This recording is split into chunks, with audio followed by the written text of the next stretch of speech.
নির্বাচনের ট্রেন যাত্রা শুরু করেছে, এটা আর থামবে না। আপনারা সুযোগ দিলে প্রয়োজনীয় কিছু অত্যাবশ্যকীয় সংস্কার কাজ শেষ করেই আমরা আপনাদের কাঙ্ক্ষিত নির্বাচন আয়োজন করব।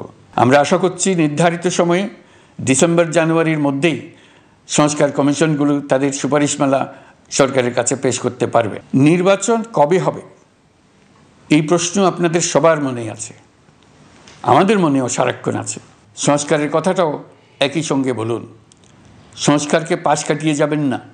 নির্বাচনের কথা বলার সঙ্গে নির্বাচন ও অন্যান্য ক্ষেত্রে সংস্কারের কথাটিও বলুন। আমাদের সবচেয়ে গুরুত্বপূর্ণ কাজ হচ্ছে একটি অবাধ সুষ্ঠু নির্বাচন আয়োজনের মধ্য দিয়ে নির্বাচিত সরকারের কাছে দায়িত্ব হস্তান্তর। আমরা রাজনৈতিক দলগুলোর সঙ্গে আমাদের নিয়মিত যোগাযোগ অব্যাহত রেখেছি, বিভিন্ন ইস্যুতে তাদের মতামত নিয়ে যাচ্ছি। সরকারের সিদ্ধান্ত গ্রহণে এসব মতামত অনেকাংশে প্রতিফলিত হচ্ছে। চলমান সংস্কার প্রক্রিয়ায় তাদের প্রতিটি মতামত সক্রিয়ভাবে বিবেচনায় নেওয়া হচ্ছে। আমরা আশা করছি নির্ধারিত সময়ে ডিসেম্বর জানুয়ারির মধ্যেই সংস্কার কমিশনগুলো তাদের সুপারিশমালা সরকারের কাছে পেশ করতে পারবে। তাদের সুপারিশ নিয়ে আমরা রাজনৈতিক দলগুলোর সঙ্গে ক্রমাগতভাবে আলোচনায় বসব। সকলের ঐক্যমত্যের ভিত্তিতেই আমরা সংস্কার প্রস্তাব চূড়ান্ত করব। নির্বাচন কবে হবে এই প্রশ্ন আপনাদের সবার মনেই আছে, আমাদের মনেও সারাক্ষণ আছে। আপনারা লক্ষ্য করেছেন নির্বাচন আয়োজনের লক্ষ্যে আমরা প্রয়োজনীয় পদক্ষেপ নিতে শুরু করেছি। কয়েকদিনের মধ্যে নির্বাচন কমিশন গঠন হয়ে যাবে। তারপর থেকে নির্বাচন আয়োজন করার সমস্ত দায়িত্ব তাদের উপর বর্তাবে। নির্বাচন কমিশন ভোটার তালিকা হালনাগাদ সহ আরও কিছু কাজ শুরু করে দিতে পারবে, যা একটা অবাধ নির্বাচনের সাথে সরাসরি সম্পৃক্ত। প্রথমবারের মতো প্রবাসী বাংলাদেশিরা পোস্টাল ব্যালটের মাধ্যমে যাতে তাদের ভোটাধিকার প্রয়োগ করতে পারে সে লক্ষ্যেও সরকার কাজ করছে। তবে আমরা মনে করি না যে একটা নির্বাচন কমিশন গঠন করে দিলেই নির্বাচন আয়োজনে আমাদের দায়িত্ব শেষ। রাষ্ট্র ব্যবস্থায় সংস্কার আমাদের এই সরকারের অন্যতম অঙ্গীকার। আপনারাই আমাদেরকে এই ম্যান্ডেট দিয়েছেন। যেই 6টি সংস্কার কমিশন আমরা শুরুতে গঠন করেছিলাম তারা ইতিমধ্যে তাদের কার্যক্রম অনেক দূর এগিয়ে নিয়েছে। বিভিন্ন গণমাধ্যমে আপনারা তাদের কার্যক্রমের আপডেটও দেখছেন। মাঠের অলরাউন্ডার আমি, আর ঘরের allrounder Tylox. Tylox toilet cleaner, clean মানেই টাইলক্স। কয়েকটি সংস্কার কমিশন ডিজিটাল প্ল্যাটফর্ম গঠন করেছে। আমার অনুরোধ আপনারা এই প্ল্যাটফর্মে উৎসাহ সহকারে আপনাদের মতামত জানাতে থাকুন। প্রথম 6টি সংস্কার কমিশনের মধ্যে একটি হলো নির্বাচন সংস্কার কমিশন। নির্বাচন অনুষ্ঠানের জন্য এই কমিশনের সুপারিশমালা অত্যন্ত জরুরি। তাদের প্ল্যাটফর্মে যান, আপনার মতামত খোলাখুলিভাবে তুলে ধরুন। আপনি দেশের মালিক, আপনি বলে দিন আপনি কী চান, কিভাবে চান। নির্বাচন নিয়ে আপনাদের সকল বক্তব্য বিনা দ্বিধায় বলতে থাকুন। আপনার মনের কথা তুলে ধরুন। আমার অনুরোধ সংস্কারের কথাটাও একই সঙ্গে বলুন। সংস্কারকে পাশ কাটিয়ে যাবেন না। নির্বাচনের কথা বলার সঙ্গে নির্বাচন ও অন্যান্য ক্ষেত্রে সংস্কারের কথাটিও বলুন। সংস্কার হলো জাতির দীর্ঘমেয়াদী জীবনী শক্তি।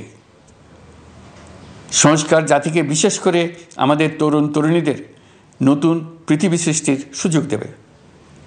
জাতিকে বঞ্চিত করবেন না।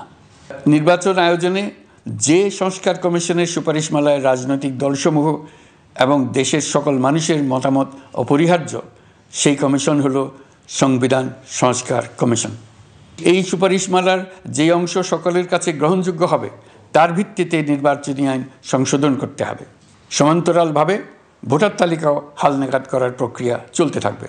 আমি নিশ্চিত নই সংস্কার প্রস্তাবসমূহ বাস্তবায়নের সুযোগ আমরা কতটুকু পাব। তবে আমি আপনাদের কথা দিচ্ছি, আপনারা সুযোগ দিলে প্রয়োজনীয় কিছু অত্যাবশ্যকীয় সংস্কার কাজ শেষ করেই আমরা আপনাদের কাঙ্ক্ষিত নির্বাচন আয়োজন করব। ততদিন পর্যন্ত আমি আপনাদের ধৈর্য ধারণ করার অনুরোধ করব।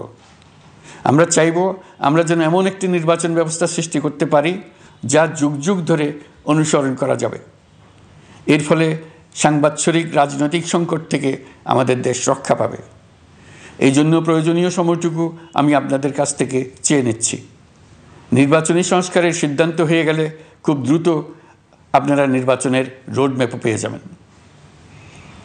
অন্তর্বর্তী সরকার সৃষ্টি হয়েছে রাজনীতিকে নীতির কাঠামোয় আনার জন্য এবং রাজনীতির জন্য নতুন পরিবেশ সৃষ্টির নিবিড় আকাঙ্ক্ষা থেকে। এই আকাঙ্ক্ষা পূরণ করা থেকে জাতিকে বঞ্চিত করবেন না। নির্বাচনের ট্রেন যাত্রা শুরু করেছে, এটা আর থামবে না, কিন্তু যেতে যেতে আমাদের অনেকগুলো কাজ সেরে ফেলতে হবে। এই ট্রেন শেষ স্টেশনে কখন পৌঁছবে সেটা নির্ভর করবে কত তাড়াতাড়ি আমরা তার জন্য রেল লাইনগুলো বসিয়ে দিতে পারি, আর তা হবে রাজনৈতিক দলসমূহের ঐক্যমত্যের মাধ্যমে। ইতিমধ্যে অন্যান্য সংস্কার কমিশনের সুপারিশমালা নিয়ে আলাপ চলতে থাকবে। নির্বাচন ছাড়াও আরও গুরুত্বপূর্ণ সংস্কার করার ব্যাপারে ঐক্যমত গঠনের জন্য অতিরিক্ত সময় প্রয়োজন হতে পারে। দেশবাসীর কাছে, বিশেষ করে রাজনৈতিক দলগুলির কাছে আমরা ক্রমাগতভাবে প্রশ্ন তুলতে থাকব, কী কী সংস্কার নির্বাচনের আগে আপনারা করে নিতে চান। নির্বাচনের আয়োজন চলাকালীন কিছু সংস্কার হতে পারে, সংস্কারের জন্য নির্বাচনকে কয়েক মাস বিলম্বিতও করা যেতে পারে। আমরা দুদিন পরে চলে যাব, কিন্তু আমাদের মাধ্যমে জাতির জন্য যে ঐতিহাসিক সুযোগ সৃষ্টি হলো, সেই সুযোগটা যেন কোনো রকমেই হাতছাড়া করে না দিই, এটার ব্যাপারে দৃঢ় থাকার জন্য আমি দলমত, নারী পুরুষ, ধর্ম, তরুণ, বৃদ্ধ, ছাত্র, ব্যবসায়ী, শ্রমিক, কৃষক নির্বিশেষে সবার কাছে আহ্বান জানাচ্ছি।